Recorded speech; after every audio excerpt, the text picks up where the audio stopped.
Hello மக்களே, உங்களுக்கோசரம் இன்றைக்கி ஒரு சூப்பரான ஒரு கண்டென்ட் ஒன்று எடுத்துகிட்டு வந்திருக்கேன். என்னென்னா ஒரு புக்கோடைய ரிவ்யூ தான் பார்க்க போகிறோம். இந்த புக்கு பார்த்திங்கன்னா ஜூலை மந்த்து தான் ரிலீஸ் பண்ணியிருக்காங்க. ஸோ என்ன புக்கு, அந்த புக்கோடைய கதை எல்லாத்தையும் வாங்க பார்த்து தெரிஞ்சுக்கலாம். முதல் விஷயம் பார்த்திங்கன்னா, இந்த புக்கோடைய நேம் பார்த்திங்கன்னா எ டெட் நாட் குவைட் எட். அதாவது பார்த்திங்கன்னா நான் ஒன்றும் சாகலை, அதுதான் இந்த புக்கோடைய நேமு. இந்த புக்கை எழுதினவங்க பார்த்திங்கன்னா ஹார்லி ஜாக்சன்றவங்க. இவங்க பார்த்தோன்னா இந்த யூகேவை சேர்ந்தவங்க. வயசு 32 தான் ஆகுது. இவங்க வந்து ஒரு 7 புக்கு எழுதியிருக்காங்கன்னு நினைக்கிறேன். ஸோ அவங்களுடைய லைனப்லேயே பெஸ்ட்டு புக் எதுனா இந்த good girl to guide to மர்டர்ன்ற புக்கும் மட்டும்தான் இவங்களுடைய லைனப்பில் ரொம்ப ஃபேமஸான புக்கு. அந்த வகையில் இப்போ ஜூலை மந்த் ரிலீஸ் ஆன இந்த குவைட் டெட் நாட் எட்ன்ற இந்த புக்கை பற்றி தான் நம்ம டீட்டெயிலாக பேச போகிறோம். ஸோ இந்த புக்கோடைய கதை பார்த்தீங்கன்னா ஒரு சைக்காலஜிக்கல் த்ரில்லர், அதுக்கப்புறம் நிறைய சஸ்பென்ஷன், எமோஷனல் இந்த மாதிரியான விஷயம்லாம் கலந்துருக்கு. ஸோ இந்த புக்கோடைய கதையை இப்போ வாங்க பார்த்து முடிச்சிடலாம்.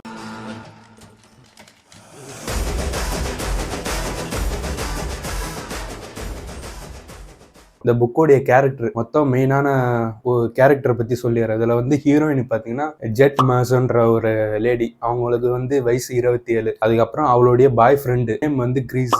அதுக்கப்புறம் அவளுடைய எக்ஸ் ஃப்ரெண்டுனா 2 பேரும் ஒன்றா இருந்தாங்க, ஆனால் இப்போ பேச்சுவார்த்தை இல்லாமல் இருக்காங்க. அவங்களுடைய பேர் வந்து பார்த்தோன்னா லாரா. அதுக்கப்புறம் அவங்களுடைய அப்பா. இவங்களை சுற்றி தான் இந்த கதை மூவ் ஆக போகுது. முதல் ஸ்டார்டிங்கில் பார்த்தீங்கன்னா என்ன நடக்குதுன்னா, கதையோடைய ஹீரோயினி பார்த்தீங்கன்னா ஜெட். இவங்க வந்து ஒரு நார்மலான லைஃப் ஸ்டைல் தான் வாழ்கிறாங்க. இவங்க வந்து பார்த்தீங்கன்னா ஒரு இன்ட்ரோவர்ட், அது இல்லாமல் போல்டான பொண்ணு கூட. இந்த யூகேல டிஜிட்டல் பப்ளிஷிங் கம்பெனியில் வந்து வேலை பார்க்குறாங்க. அதாவது பார்த்தீங்கன்னா ஒரு இன்டர்வியூ எடுக்கிறது, பாட்காஸ்ட்டு, இந்த மாதிரியான விஷயம்லாம் பண்ணுற வேலை. ஸோ இந்த வேலை பார்க்குறாங்க. காலைல எழுந்தவுடனே பார்த்தீங்கன்னா ஒரு காஃபியை குடிச்சிட்டு ஜேர்னல் புக்கு கதை எழுத ஆரம்பிக்கிறாங்க. ஸோ கதையெல்லாம் எழுதி முடிச்சுட்டு திருப்பியும் கிளம்பி வேலைக்கு போகிறாங்க. வேலைக்கு போகிற வெளியில் பார்த்தீங்கன்னா ஒரு ஹெட்செட்டை போட்டுட்டு இந்த கதையெல்லாம் இந்த பாட்காஸ்ட், இந்த எஃப்எம்னா கேட்பாங்க பார்த்தீங்கன்னா, ஆடியோ புக்கு, அது மாதிரியான விஷயம்லாம் கேட்குற பழக்கம் இருக்குது. ஸோ இதெல்லாம் போட்டுட்டு டெய்லியும் வேலைக்கு போயிட்டு வராங்க. ஸோ இதுதான் அவங்களுடைய டெய்லி ரொட்டீனாக இருக்குது. இதில் பார்த்தீங்கன்னா அவங்களுக்கு வீக்கெண்டான ஃப்ரெண்டை மீட் பண்ணுறது, இது மாதிரியான விஷயம் பண்ணுவாங்க. அவ்வளோதான், மற்றபடி வேறு எதுவும் பெருசாக பண்ண மாட்டாங்க. இப்போ முதல் விஷயம் பார்த்தீங்கன்னா இவங்களுடைய கிரீஸ், இவங்க 2 பேரும் பார்த்தோன்னா ஒரு பார்ட்டி போகலான்னு முடிவு போகிறாங்க. அன்னைக்கு பார்த்தோன்னா ஹாலோவின் நைட்டு ரூட்டில் நடந்து போகிறாங்க. பார்ட்டி முடிச்சுட்டு இவன் மட்டும்தான் ரிட்டர்ன் வர வழியில் ஹாலோவின் நைட்டு அந்த ஸ்ட்ரீட்ல தனியா வராங்க. அது பார்த்தீங்கன்னா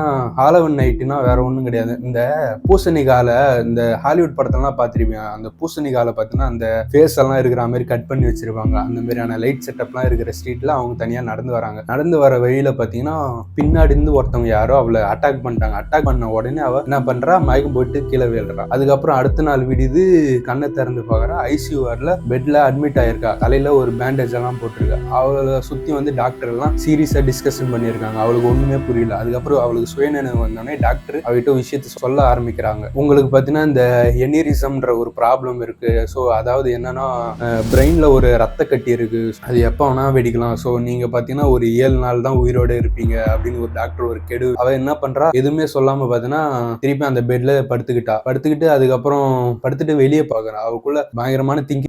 7 நாள் அந்த டாக்டர் சொன்ன அந்த 7 நாள் மட்டும் தான் அவன் மைண்ட்ல ஓடி இருக்கு. எதுக்கு, யார் என்ன அட்டாக் பண்ணது, நான் என்ன தப்பு பண்ணேன்னா, இது வரைக்கும் பார்த்தோன்னா என்னுடைய வாழ்க்கையை தான் நான் அமைதியாக வாழ்ந்துட்டு இருக்கேன், என்ன தாக்குற அளவுக்கு நான் யாரையுமே எதுவுமே பண்ணலான்னு 1008 கேள்வி அவளுக்குள்ளே இருந்தது. சரி, ஓகே, நம்ம இன்னும் 7 நாள் தான் உயிரோடு இருக்க போகிறோம். ஸோ என்னை யார் அட்டாக் பண்ணாங்கன்ற விஷயம் எனக்கு தெரிஞ்சாகணும் அப்படின்ட்டு முடிவு பண்ணுறான்னா அந்த விஷயம் எனக்கு தெரிஞ்சாகணும். ஸோ அவங்களை நான் கண்டுபிடிக்க போகிறேன் அந்த அடுத்த 7 நாளில். ஸோ இந்த 7 நாள் பார்த்தோன்னா என்னுடைய உயிரையே உபயோகம் பண்ணி அவங்கள யாருன்னு நான் கண்டுபிடிக்க போகிறேன் அப்படின்ட்டு ஒரு முடிவு எடுத்து ஹாஸ்பிட்டல்லேருந்து அவர் டிஸ்சார்ஜ் ஆன பிறகு முதல் நாள் பார்த்தீங்கன்னா இன்வெஸ்டிகேஷன் ஸ்டார்ட் பண்ணுறா. அந்த இன்வெஸ்டிகேஷனில் பார்த்தீங்கன்னா அவளுடைய கால் லோகோ, ஹிஸ்ட்ரி, அதுக்கப்புறம் மெசேஜ், இது எல்லாத்தையும் செக் பண்ண உடனே பார்த்தோன்னா ஒரு 3 சஸ்பெக்ட் அவளுக்கு கிடைக்கிறாங்க. அந்த 3 சஸ்பெக்டோடைய நேம் வந்து பார்த்தோன்னா அந்த இன்வெஸ்டிகேஷன் ஒரு நோட்டு ஒன்று போட்டிருக்கா. அதில் வந்து எழுதுறா. ஃபர்ஸ்ட் வந்து பார்த்தோன்னா இவளுடைய பாய் ஃப்ரெண்டு கிரீஸ், ரெண்டாவது பார்த்தோன்னா இவளுடைய எக்ஸ் ஃப்ரெண்டு லாரா, அதுக்கப்புறம் வந்து பார்த்தோன்னா இவங்களுடைய அப்பா. ஸோ இவங்க 3 பேரையும் ஒன் பை ஒன்பா அவ இன்வெஸ்டிகேஷன் பண்ணலாம்னு ஸ்டார்ட் பண்றா. முதல் விஷயம் பார்த்தீங்கன்னா இவருடைய பாய் ஃப்ரெண்டு கிரீஸை மீட் பண்ண போறான். டே 1 பார்த்தீங்கன்னா கிரீஸை மீட் பண்ண போடுறா. டே 2, ஏன்னா முதல் நாள் பார்த்தீங்கன்னா அந்த இன்வெஸ்டிகேஷன் பண்ணது எல்லாம் ஒரு மாதிரி நோட் பண்ணி எழுதி வச்சிருப்பா. ரெண்டாவது நாள் கிரீஸை மீட் பண்ணி இன்வெஸ்டிகேஷன் பண்ணலான்ட்டு அவ ஒரு முடிவு எடுத்திருப்பா. அடுத்த நாள் விடியுது, கிரீஸோடைய அப்பார்ட்மெண்ட்டுக்கு போறா. அப்பார்ட்மெண்ட்டுக்கு போய் கதவை தட்டுறா. நடந்தது உனக்கு தெரியும், ஸோ நீ ஏன் என்னை வந்து பார்க்கவே இல்லை, ஸோ அட்லீஸ்ட் ஒரு மெசேஜ் கூட அனுப்பியிருக்கலாம், ஏன் இது மாதிரி பண்ணலன்னு கேட்டு. ஸோ இல்லைப்பா நான் கொஞ்சம் பிஸியாக இருந்துட்டேன், ஸோ என்னால் வர முடியல அதனாலட்டு ஒரு கட்டு கட்டினேன். ஆனால் அதுக்கு ஜெட்டுக்கு கோவம் தான் ஏற்படுத்துச்சு. எனக்கு வந்து 2 கொஸ்டின் இருக்கு, அதுக்கு மட்டும் நீ ஆன்சர் பண்ணுன்னு ஜீட் சொல்கிறான். அந்த நீ நானும் தான் ஒன்னா போனோம் பார்ட்டிக்கு, ஆனால் அந்த பார்ட்டியில் நீ என்னை விட்டு தனியாக வெளியே போயிட்ட. அதுக்கப்புறம் பார்த்தீங்கன்னா என்னுடைய ஃபோனில் ஒரு மெசேஜ் அன்னோன் நம்பர்லேருந்து ஒரு மெசேஜ் வந்திருக்கு, லீவ் பிஃபோர் ஷி ஃபைண்ட் அவுட்னு ஒரு மெசேஜ் வந்திருக்கு. அந்த நம்பரு அன்னோன் நம்பர், அந்த நம்பர் பற்றி எனக்கு தெரியாது, பட் ஆனால் அந்த நம்பரோடைய மியூச்சுவல் கான்டாக்டில் உன்னுடைய நேம் இருக்கு, ஸோ என்னன்னு எனக்கு தெரிஞ்சாகணும் அப்படின்னு அவ கேள்வி கேட்க அவனுடைய மூஞ்சி மாறுது. ஃபர்ஸ்ட் நீ முதல் ரெஸ்ட் எடு, உன் உடம்ப பாரு, அதுக்கப்புறம் இதெல்லாம் நீ தேடணும்னு அவசியமே கிடையாது, முதல்ல நீ ரெஸ்ட் எடு.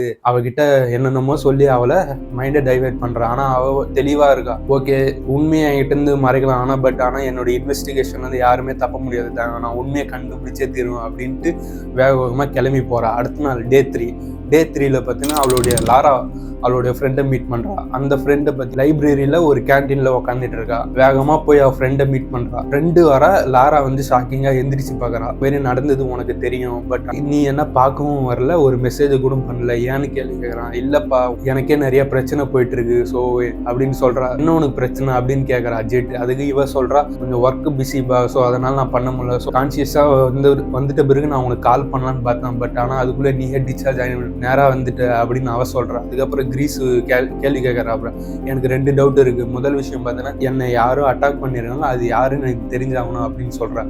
அதுக்கு வந்து உனக்கு டவுட் எல்லாம் எனக்கு எதிராக தான் இருக்கு, நானா உன்னை அட்டாக் பண்ண, எனக்கு இதான் வேலையா, ஒர்க்கை விட்டுட்டு அப்படின்னு இவ சொல்றான். உனக்கு எனக்கு போட்டி, உன் மேல பொறாம தான் இருக்கு தவிர நான் வந்து உன்னை அடிக்கிற அளவுக்கு ஒரு மோசமான ஆள்லாம் நான் கிடையாது, நான் அந்த தப்பை நான் பண்ணல அப்படின்னு லாரா சொல்றா. அதுக்கு ஜீட் என்ன சொல்றா, அதுல பார்த்தினா அந்த எனக்கு ஒரு மெசேஜ் வந்திருக்கு, அந்த அன்னோன் நம்பர்ல இருந்து லீவ் பிஃபோர் ஷி ஃபைண்ட் அவுட்னு ஒரு மெசேஜ் வந்திருக்கு. அதுல வந்து அந்த அன்னோன் நம்பர் எனக்கு யாருன்னு தெரியாது, செக் பண்ணும்போது மியூச்சுவல் கான்டாக்ட்ல உன்னுடைய நேமும் வந்திருக்கு, ஸோ அதனால தான் நான் உன்கிட்ட கேட்க வந்தேன். ஸோ நீ என்ன மழைப்புனாலும் சரி, நான் இன்வெஸ்டிகேஷன்ல கண்டிப்பா நான் கண்டுபிடிச்சே ஆகணும்னு சொல்லிட்டு வேகமா கிளம்பி வரா. அடுத்ததா பார்த்தோன்னா அடுத்த நாள் அவங்க அப்பாவை மீட் பண்றான். வீட்டுக்கு போயிடுறா. வீட்டுக்கு போனோன்னு பார்த்தீங்கன்னா அப்பா கிட்ட ஒரு கொஸ்டின் கேட்கறா. இவ டிஸ்சார்ஜ் ஆனது பார்த்தீங்கன்னா அக்டோபர் 29, ஆனா ஒரு மாசத்துக்கு முன்னாடி டயக்னோசிஸ் டெஸ்ட்ல பார்த்தீங்கன்னா டேட்டு மாறி இருக்கு. ஸோ அவங்க அப்பாவை கேட்கறா, என்னப்பா ஆச்சு, இது மாதிரி டேட்டு மாறி இருக்கு, ஸோ எனக்கு அட்டாக் ஆனதுல எனக்கு சந்தேகமா இருக்கு, இது வந்து நேரடியா வன்மை வச்சு அட்டாக் கிடையாது, இது ஒரு மேனிபுலேட் அட்டாக்கு, ஸோ எனக்கு உண்மை என்னன்னு தெரிஞ்சாகணும், தயவுசெய்து சொல்லுங்கப்பான்னு அவங்க அப்பா கிட்ட கேட்கறா. இல்லம்மா உனக்கு வந்து பார்த்தீங்கன்னா இந்த அனிரிசம்ன்ற ஒரு மைனர் ப்ராப்ளம் இருக்கு பிரெயின்ல, ஸோ அதனால இந்த ஸ்ட்ரெஸ்ஸான விஷயம், இந்த டென்ஷனான விஷயம் உங்ககிட்ட சொன்னா உனக்கு திருப்பி அந்த ரத்த கட்டி இருக்குல்ல அது வெடிச்சிரும், உனக்கு டென்ஷன் ஆகாம இருக்கிறதுக்கு அந்த விஷயத்த நான் உங்ககிட்ட மறைச்சிட்டேன், அதனால தான் நான் டேட்டை இது மாதிரி மெடிக்கல் ரிப்போர்ட்ல இருந்து நான் மாத்தி வச்சிட்டேன் அப்படின்னு நான் சொன்னேன். உங்களுக்கு சில கேள்வி எழும்பலாம், இவர் எப்படி டேட்டை மாற்ற முடியும்ட்டு. முதல் விஷயம் பார்த்தோன்னா இவர் வந்து அந்த ஹாஸ்பிட்டலில் அட்மினிஸ்ட்ரேட்டர்னா அந்த மெடிக்கல்ல இந்த ஃபர்ஸ்ட் இந்த ஹாஸ்பிட்டல்லாம் போனீங்கன்னா அந்த ஒரு கார்டு ஒன்று கொடுப்பாங்க பேஷண்ட், அதில் ஸ்கேன் பண்ணால் அவ்வளோ அந்த பேஷண்டோட எல்லா டீட்டெயிலும், எந்த டாக்டரை செக் பண்ணாங்க, இந்த கார்டியோ பார்த்தாங்களா இல்லை நெப்ட்ராலஜி இந்த மாதிரி டாக்டர்லாம் பார்த்தாங்க, எல்லா லிஸ்ட்டும் மெடிக்கல் ரிப்போர்ட் எல்லாமே அந்த கார்டில் இருக்கும். இவர் பார்த்தோன்னா அதை ஆக்சஸ் பண்ணி அந்த டேட்டை மாற்றிருக்காரு. இன்னொரு விஷயம் பார்த்தோன்னா அவங்க அப்பாவுக்கு வந்து இது எப்படி தெரிஞ்சிருக்குன்னு பார்த்தீங்கன்னா இதுக்கு முன்னாடி அக்டோபர் 2 தான் அவங்க அப்பாவுக்கு தெரிஞ்சிருக்கு. இந்த மாதிரி அவங்க பொண்ணு பார்த்தீங்கன்னா வீட்டுல இருந்தாங்க, திடீர்னு மயக்கம் போட்டு கீழே விழுறாங்க. ஸோ அவங்க அப்பா ஹாஸ்பிட்டல்ல தானே ஒர்க் பண்றாரு, டைரக்டா கூட்டு போயிருக்காங்க. அதுல வந்து சிடி ஸ்கேன் எல்லாம் எடுத்து பார்த்திருக்கும் போது பார்த்தோன்னா ஒரு விஷயம் தெரியுது, அது உங்க பொண்ணுக்கு பார்த்தோன்னா எனிரிசம்ன்ற ஒரு மைனர் ப்ராப்ளம் இருக்கு, ஸோ அது கொஞ்சமா வளர ஆரம்பிக்குது, ஸோ அது எப்போனா வெடிக்கலாம், ஸோ உங்க பொண்ணுக்கு இந்த மாதிரி ஷாக்கிங்கான விஷயம் எதுவுமே நீங்க சொல்லாதீங்க அப்படின்னு டாக்டர் சொல்லியிருக்காங்க. அதனால பார்த்தோன்னா அந்த மெடிக்கல் ரிப்போர்ட்டை மறைச்சு டேட்டை மாற்றி எழுதிட்டாங்க, கணக்கு காட்டணும்ல, ஸோ அதனால பார்த்தோன்னா அதை ஆக்சஸ் பண்ணி பார்த்தோன்னா அந்த மெடிக்கல் அந்த டயக்னோசிஸ் டெஸ்ட் பண்ண அந்த ரிப்போர்ட்டை டேட்டை மாற்றி எழுதிருக்காங்க.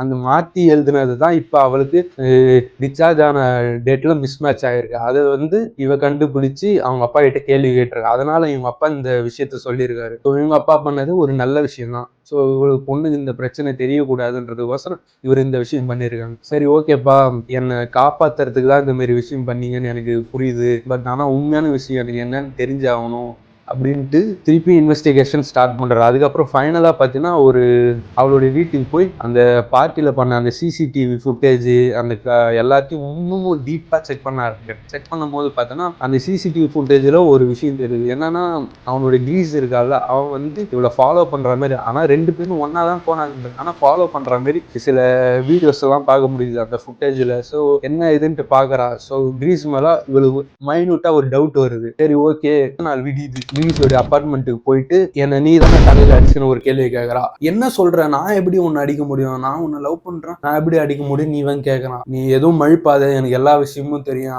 அந்த அன்னோன் நம்பர்ல இருந்து அந்த மெசேஜோடைய சிம் கார்டுடைய நேம் வந்து உன்னுடைய நேம் தான் ரிஜிஸ்டர் ஆயிருக்கு, விஷயம் தெரிஞ்சிருச்சு, அதை வந்து நீ தான் பண்ணன்ட்டு. ஸோ உண்மையை கண்டுபிடிச்ச உடனே அவன் மூஞ்சி மாறுது, அவன் தான் பண்ணான்னு தெரிய வருது. ஸோ இவன் ஏன் அவளை அட்டாக் பண்ணாங்கன்ற ஒரு விஷயத்த நான் இப்போ உங்ககிட்ட சொல்றேன். ஒரு பப்ளிஷிங் கம்பெனில வேலை செய்யறா, ஆனா 2 பேரும் ஒன்னா தான் வேலை பார்க்கறாங்க. பட் ஆனா என்னன்னா இவளுக்கு நிறைய இன்டர்வியூஸ் கிடைக்குது, பாட்காஸ்ட் வீடியோ, இவ மக்கள் முன்னாடி கொஞ்சம் ஃபேமஸா இருக்கா, நிறைய வீடியோஸ் அது மாதிரியான விஷயம்லாம் இவளுக்கு கிடைக்குது. அதனால மக்கள் முன்னாடி இவளுடைய வீடியோஸ் இவளோட கண்டென்ட்டுக்கு நிறைய ரீச் இருக்கு. ஆனா இவனும் அதே கம்பெனில தான் வேலை செய்யறா. இவளுக்கு அதிகமான இன்டர்வியூ இந்த பாட்காஸ்ட் பண்ற மாதிரி வாய்ப்பு கிடைக்க மாட்டேங்குது. ஒரு ப்ரொஃபஷனல்ல பொறாம, அதனால பாத்தீங்கன்னா எதிரா இருக்கா. ஸோ இவ இருந்தா நம்மளால முன்னேற முடியாது லைஃப்ல அப்படின்ட்டு இவ என்ன பண்றான், பிளானை போட ஆரம்பிக்கிறா. இவளை எப்படியாச்சும் நம்ம கொன்னாகணும்ட்டு. என்ன பிளான்னா பார்ட்டி வரைக்கும் இவ கொல்லலான்ட்டு அந்த பிளானே இவனுக்கு கிடையாது. அந்த பார்ட்டியில பாத்தீங்கன்னா அவளுடைய போனை இவன் தான் வச்சிருக்கான். அந்த போன்ல ஒரு ரிமைண்டர் மெசேஜ் வருது, next CT scan reminder message வருது. அதை பார்த்த உடனே இவனுக்கு ஒரு சின்னதா ஒரு தட்டுப்படுது. ஓகே,